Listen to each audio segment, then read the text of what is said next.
Salut à toi et bienvenue.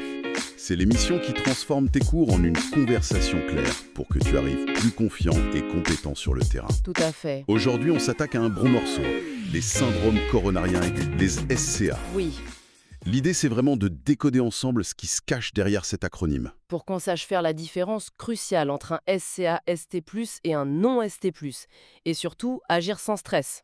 C'est au cœur de l'UE 2.8, donc c'est un incontournable. Exactement. Bon, le SCA, ça fait peur. On imagine tout de suite le pire. Concrètement, qu'est-ce qui se passe dans le cœur du patient à ce moment-là? C'est une super question pour commencer. Pour démystifier, imagine que les artères du cœur, les coronaires, ce sont des autoroutes. D'accord. Elles nourrissent le muscle cardiaque. Le SCA, en fait, c'est un énorme accident sur une de ces autoroutes. Une plaque de graisse, une plaque d'athérome, se fissure, Ok. et le corps, pour réparer ça, il forme un caillot, un thrombus. Mhm. Le problème, c'est que ce caillot peut grossir au point de tout bloquer. Il crée un embouteillage monstre en gros. Voilà. Le mot SCA, c'est un terme un peu chapeau pour toutes ces situations d'urgence. L'image de l'autoroute est très claire. Mais alors, sur le terrain, comment on sait si l'autoroute est complètement bloquée ou juste en partie? Ça change tout, non? Ça change absolument tout. Et pour ça, notre outil de triage essentiel, c'est l'ECG, l'électrocardiogramme. Et il doit être fait en moins de 10 minutes. Moins de 10 minutes. C'est la règle. C'est lui qui va nous dire, si tu vois un sus-décalage du segment ST, c'est un SCA ST+. ST+, Et là, c'est le code rouge. L'autoroute est totalement bloquée. La priorité absolue, c'est de la déboucher, le plus vite possible. c'est le fameux time is muscle. Exactement. Chaque minute qui passe, c'est du muscle cardiaque qui meurt. Donc on fonce, soit en angioplastie, soit en fibrinolyse. D'accord. Et pour le non ST+, du coup, Alors pour le non ST+, tu n'as pas ce fameux sus-décalage. Ça veut dire que l'occlusion, elle est partielle. L'autoroute est très embouteillée, mais ça circule encore un peu. le risque, j'imagine, c'est que ça se bouge complètement d'une minute à l'autre. C'est exactement ça. Le caillot est instable.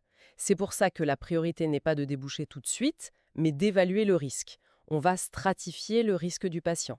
Stratifié, c'est-à-dire C'est-à-dire qu'on va évaluer sa situation pour décider du meilleur moment pour intervenir. Ça peut être dans quelques heures ou parfois le lendemain. La surveillance est donc capitale. D'accord, je vois. Une fois que cette phase aiguë est passée, l'artère est traitée, le patient sort, et il a souvent une ordonnance, longue comme le bras. Comment on peut l'aider à s'y retrouver? C'est là que notre rôle en éducation thérapeutique devient fondamental. Et pour que ce soit simple, on peut utiliser un moyen mnémotechnique. BSIC. BSIC. Alors, voyons voir ce que ça cache. Alors le B, c'est pour les bêta-bloquants.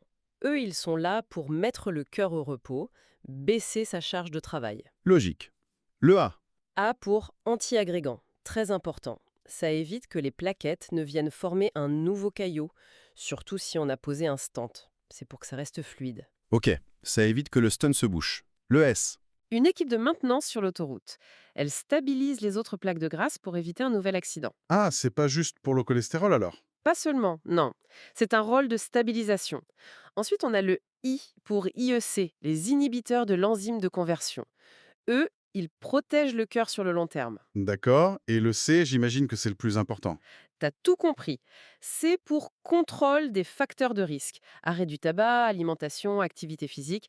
C'est la pierre angulaire pour éviter la récidive. C'est le plus dur, mais c'est le plus efficace. Super clair. Si on devait résumer en 3 points clés pour les stages et les partiels. Alors, si on doit retenir 3 choses. La première, le SCA, c'est un caillot qui bouche une artère du cœur. La cause, c'est une plaque de graisse qui s'est rompue. C'est simple. D'accord.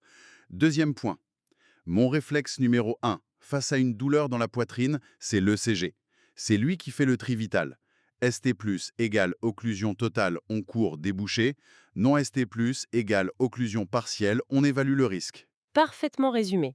Et le troisième point, c'est de se rappeler que notre rôle ne s'arrête pas à la phase aiguë. Il faut penser à l'éducation du patient à sa sortie. Avec l'acronyme BAC, c'est un soin essentiel.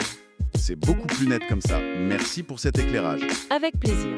Pour aller plus loin, retrouve la fiche mémo et les cas cliniques sur la plateforme Capidé. Le lien est dans la description. Prends soin de toi.